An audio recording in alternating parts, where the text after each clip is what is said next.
நீதியரசர் ஐயா கிருஷ்ணன் அவர்களை, அனைத்து சங்க நிர்வாகிகளை, உறுப்பினர்களை, எவருக்கு அனைவருக்கும் சார்ந்திருக்கும் சிவகங்கை நகர்மன்றத்தின் சார்பாகவும், அதுபோல நமது ஃபீல்டு சார்பாகவும் காலை வணக்கத்தை தெரிவித்துக் கொள்கிறேன். இன்று நடைபெறும் இந்த கூட்டம் சிறப்பாக நடைபெற்று எதற்காக இந்த கூட்டம் கூட்டப்பட்டதோ அந்த நோக்கம் நிறைவேற நான் உங்களுடன் இருப்பேன் என்று உறுதி கூறி, இன்று முதல்வராக பொறுப்பேற்றிருக்கும் நம்ம துறையைச் சேர்ந்த சகோதரர் விஜய் அவர்களுக்கும், நம்ம சங்கத்தின் சார்பாகவும் அனைத்து உறுப்பினர் சார்பாகவும் அவர்களுக்கும் வாழ்த்துக்களை கூறி விடைபெறுகிறேன். நன்றி. அமைஞ்சிருக்கு. இது ராயப்பேட்டையில் இருக்கிற பத்திரிகையாளர் ரெஜிஸ்டர் ஆபீஸ்ல பதிவு செய்யப்பட்ட ஒரு சங்கமாகும். கடந்த 60 ஆண்டுகளாக இந்த சங்கம் இருக்கு. கிட்டத்தட்ட 60வது ஆண்டு வைர விழா, 50வது ஆண்டு பொருளா கண்ட போது கூட இது எந்த நிகழ்ச்சிகள் எதுவும் நடத்த முடியாத தர்மசங்கடமான சூழல் இருந்த போதும் 2018 நடந்த தேர்தல் ஜூன் மாதம் 10ஆம் தேதி நடந்தது. அதில் வெற்றி பெற்ற வேட்பாளர் அனைவருமே நிர்வாகிகள் ஒன்று கூடி நமது சங்கத்தின் சட்ட விதிகளின்படி 2 ஆண்டுகளுக்கு ஒரு முறை இந்த சங்கத்தின் தேர்தலை நடத்தியிருந்தால் இந்த உறுப்பினர்கள் ஒன்று கூடி இந்த பொதுக்குழுவை நடத்த வேண்டிய அவசியம் இருந்திருக்காது. அதையும் தாண்டி 8 ஆண்டுகளாக போராடி கடைசியாக 2 ஆண்டுகள் இந்த சங்கத்தை தூண்டி வைத்ததுதான் உறுப்பினர்கள் அனைவரும் ஒன்று கூடி ஏதாவது செய்ய வேண்டும் என்று தீர்மானித்து ஒரு பொதுக்குழுவை கூட்டியிருக்கிறோம். மற்றபடி இனி யாருக்கும் எதிரான ஒரு கூட்டம் அல்ல. ஏனெனில் ஒரு சங்கத்தின் தலைவர்களோ செயலாளர்களோ அவர்கள் ஒற்றுமையாக செயல்பட வேண்டும் சங்க விதி. கால சூழல் அதை மாற்றி அமைத்தது. எனவே இந்த மொழி வரை நான் உண்மையை சொல்லப்போனால் அவர்களை எதிர்பார்த்து இருந்திருந்தேன். நேற்று வரை கூட எதிர்பார்த்திருந்தோம். அனைவரும் ஒன்றாக இங்கே அமர்ந்திருந்து இந்த பொதுக்குழுவை சிறப்பாக அமைத்து இந்த நாம் கொண்டு வரும் தீர்மானங்களை மாற்றி அமைப்பார்கள் என்று மிகவும் ஆர்வத்தோடு இருந்து அது ஏதோ நடவடிக்கைகளை வருத்தமாக இருக்கிறது. எனவே உறுப்பினர்கள் அனைவரும் ஒன்று கூடி நாம் தங்களுக்கு அனுப்பிய தீர்மானங்களை வாசிக்கும் முன் நமக்கு இங்கே வந்திருக்கும் சேர்மன் அவர்கள் இன்று நமது தமிழக முதல்வராக பதவியேற்றிருக்கும் நாம் துறை சேர்ந்த திரு ஜோசப் விஜய் அவர்களுக்கு ஒரு வாழ்த்துக்களை கூறுவார்கள் என்று ஆலோசனை அதை மாற்றி திருப்பி அனுப்பிச்சுக்கலாம். இந்த இடம் என்பது நாம் அனைவரும் ஒன்றாக சேர்ந்து எடுக்கிற ஒரு முடிவு. அனைவரும் கலந்து ஆலோசனை தான் பண்ணியிருக்கோம். இருந்தாலும் இந்த வருத்தத்தை கடந்து இந்த சங்கம் இன்றோடு முடிவு சங்கம் கிடையாது. இது பல்லாயிரம், அதாவது நமக்கு அடுத்த காலகட்டத்தில் இளைஞர்களும் ஜெனரேஷனோட சங்கம். அதனாலதான் இந்த போராட்டத்தை ஆரம்பித்து நம்ம கொண்டு வந்திருக்கோம். இதில் யாரும் தவறாக நினைக்க வேண்டாம். யாருக்கும் உரிமையான ஒரு பொருள் கிடையாது. இருக்கிறதெல்லாம் பொதுவாய் போனாய் பதுக்க அவசியம் இருக்காத மாதிரி இவர்கள் தெளிவாக இந்த சங்கத்தை செயல்படுத்த வேண்டும். ஒரு வாரத்துக்கு முன்னாடி சங்கத்தை திறக்க வேண்டும் என்று கூட்டம் நடைபெற்றது. ஒரு வருத்தமான செய்தி சொல்கிறேன், அது அல்ல வருத்தமான செய்தி. இதுவரை இந்த மாதம் மின்சாரத்துறை கட்டவில்லை, அதுவும் வருத்தமாக இருக்கு. எனவே மிக வருத்தத்துடன் நம்முடைய மூத்த உறுப்பினர் அந்த சாகுல் அமிர்தர் தீர்மானங்களை வாசித்து காட்டுவார். உங்கள் கருத்துக்களை நீங்கள் கரவசம் போட்டு எழுப்ப வேண்டும். நன்றி, வணக்கம். சங்கத்தை சரியாக நிர்வாகம் செய்யாமல் செயலற்ற முறையில் நடக்கும் அனைத்து நிர்வாகிகள் அனைவரையும் தகுதி நீக்கம் செய்த தீர்மானம்.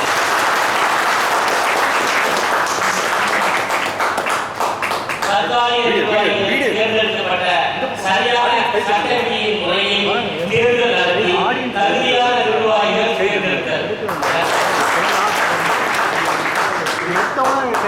மூன்றாவதாக வங்கி கணக்குகள் சரி செய்தல். நான்காவதாக 2026 இருந்து 2000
அடுத்து 2026 ஏப்ரல் 30 அன்று சந்தா இருக்க வேண்டும்.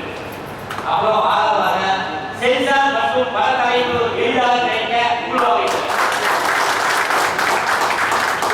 அதுக்கப்புறமா ஒரு விஷயம் இருக்கு. மேலும் உறுப்பினர்கள் கருத்துக்களை உள்வாங்கி விவாதம் செய்யவும் அனைவருக்கும் ஒன்றிணைந்து சிறப்பு பொதுக்குழுவை ஒற்றுமையுடன் நடத்துவோம். அனைவரும் வருக அப்படின்னு இந்த கருத்துல இருக்கு. ஆனா ஒரு 100க்கும் மேற்பட்ட பிரச்சனைகள் இருக்கு. ஏன்னா ஒவ்வொருத்தரோட ஆங்கிலையும் ஒவ்வொரு பிரச்சனையை அங்கே அனுபவிச்சிருக்கீங்க. இப்போ வந்து பழமொழி சொல்லுவாங்க, அதாவது உருளைக்கையில் அகப்பட்ட யானை தான் வில்லு வில்லை பற்றி நமக்கு ஒன்றுமே தெரியாது. நான் பல தயாரிக்கும் போதும் இதில் பல தான் செஞ்சு அந்த மாதிரி உள்ள வந்தேன். அப்புறம் அதை வரலாற்று புயல் அது இதெல்லாம் படிக்கும் போது இது விவாதம் செய்யலாம் தெரியும். ஆனால் நாம வந்து பல முன்னோடி உறுப்பினர்களுடைய ஆலோசனை அடிப்படையில் பல பேர் காலத்தில் ஒரு 6 பாயிண்ட் எடுத்துருக்கோம். இது உங்களுக்கு பொருத்தமில்லாத இருக்கலாம், அது இன்னும் ஒரு சிறந்த ஒரு கருத்து ஒன்று இருக்கலாம். அப்படி இருக்கும்போது அதை நம்ம டிஸ்கஷன் பண்ணி இன்னொரு ஆக்ட் பண்ணி பண்ணிக்கலாம். மேலும் அடுத்தபடியாக நமது இப்ப நினைச்சிருந்தா கூட அவங்க நம்மளை அழைத்து எல்லா உறுப்பினருள்ள வாங்கன்னு போராடி அதை பண்ணிக்கலாம். அது ஏன் பண்ணாடி எனக்கு தெரியல. அதனாலதான் இந்த நிர்வாகத்தை நாம் கலைக்கிறோம். முதல் விஷயம்.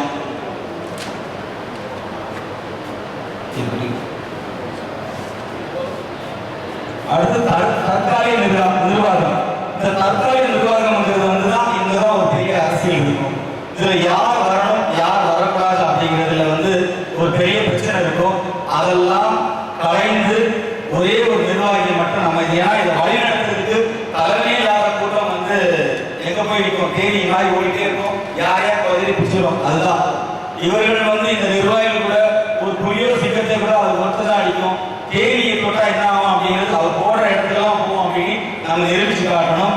முதல்ல அந்த தற்காலிக நிர்வாகிகள் நமக்காக இந்த சங்கத்தில் நிர்வாக உறுப்பினராக தேர்ந்தெடுக்கப்பட்டு ராஜினாமா செய்த அண்ணன் கமலஹாசன் அவர்கள் தான். இந்த இவருக்கு அதாவது இவர் தலைவராக கௌரவ தலைவராக இருந்து அண்ணன் நம்முடைய வீடு உறுப்பினர் சேர்மன் துரை அவர்கள் அவருக்கு ஒரு பதவி பிரமாணம் இருக்கிற மாதிரி எடுத்து நீதிபதி அவர்கள் முன்னாடி ஒரு சார்பை அளித்து வாழ்த்துக்கள் தெரிவிப்பார்கள். நம்ம சங்கத்தில் நடக்கிற பிரச்சனை நல்லது செய்யணுமா தீமை செய்யணுமான்னு பார்த்தா ரெண்டுமே இல்லை. இங்க இருக்கிறவங்களும் சரி ஏதாவது செய்து நன்மை செய்யணும் ஒரு கூட்டம், தீமை செய்வதால் யாருமே வரமாட்டாங்க.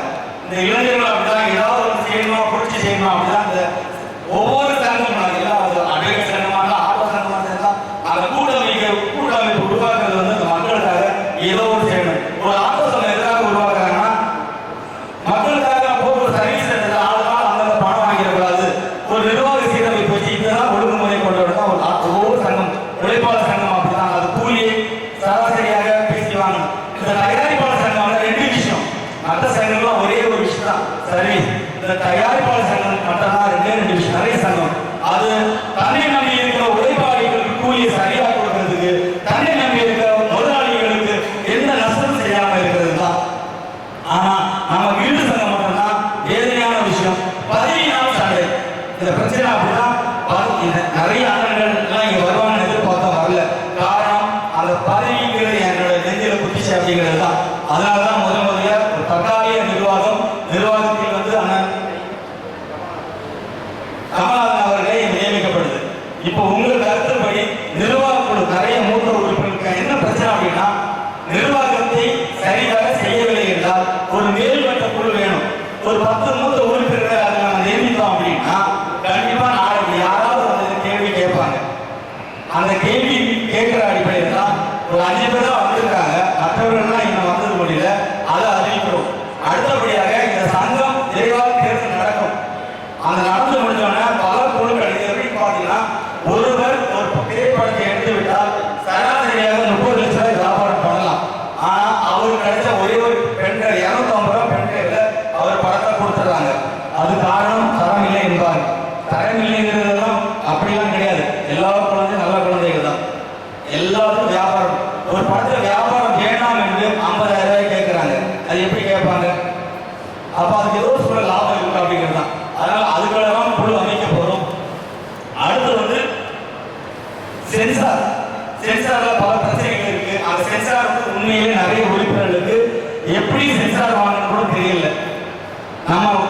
சங்க உறுப்பினர் நிறைய சென்சார் இருக்கிறவங்க அவங்களும் அழைச்சி பேசி அவங்க பேசி அவங்களையும் ஒரு குழுவில் அமைச்சு இனிமேல் சென்சார் வாங்கணும் வேண்டாம், நீங்கள் யாரையும் தேடி போக வேண்டாம், இந்த ஒரு 6 பேர் தான் சென்சார் வாங்குறாங்கன்னு 6 பேரோ 10 பேரோ அவங்களே நம்ம நியமனம் பண்ணி அவங்களுக்கு ஒரு விஷயத்தை கொடுக்குறோம்.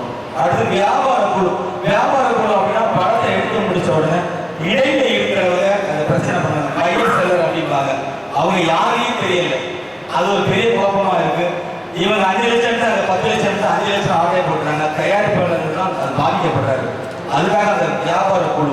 அடுத்து ஓடிடி பணம், அதுக்கான ஒரு விஷயம் ஆராய்ந்து அதுவும் செய்யப்படும். இப்படி இந்த உறுப்பினர்கள் அனைவரும் ஒன்று சேர்ந்து இந்த சங்கத்தை வழிநடத்தி அடுத்த தலைமுறைக்கு கொடுக்க வேண்டும் என்பதால் அது பொதுக்குழு. அடுத்த கட்டமாக தேர்தல். இந்த தேர்தலில் ஒரு பெரிய பிரச்சனை நிறைய பேருக்கு தெரியாம இருக்கு. கடந்த முறை 2018 தேர்தல் நடந்த 1536 வாக்காளர்கள் அப்படின்னா ஓய்வு நீதிபதி என் பாஷா அவர்களால் அது நியமனம் செய்யப்பட்டது. அடுத்தபடியாக அந்த தேர்தல் நடந்தது. அது ஏன் அதே ஒரு சில சிக்கல் இருக்கும். நிறைய பேர் என்னன்னா மே மாதம் 2ஆம் தேதி பணம் கட்டிப்பாங்க. நம்முடைய சங்க விதி சட்ட விதிப்படி மார்ச் 30க்கு முன்னாடி சேர்ந்து இருக்கணும், ஏப்ரல் 30க்கு முன்னாடி பணம் கட்டியிருக்கணும். அது தவறினால நிறைய பேருக்கு வாக்குரிமை கிடைக்கல. 2018க்கு அப்புறம் 2020 தேர்தல் நடந்திருக்கணும். இவருடைய வழக்கினால அந்த தேர்தல் நடத்த முடியாம போச்சு.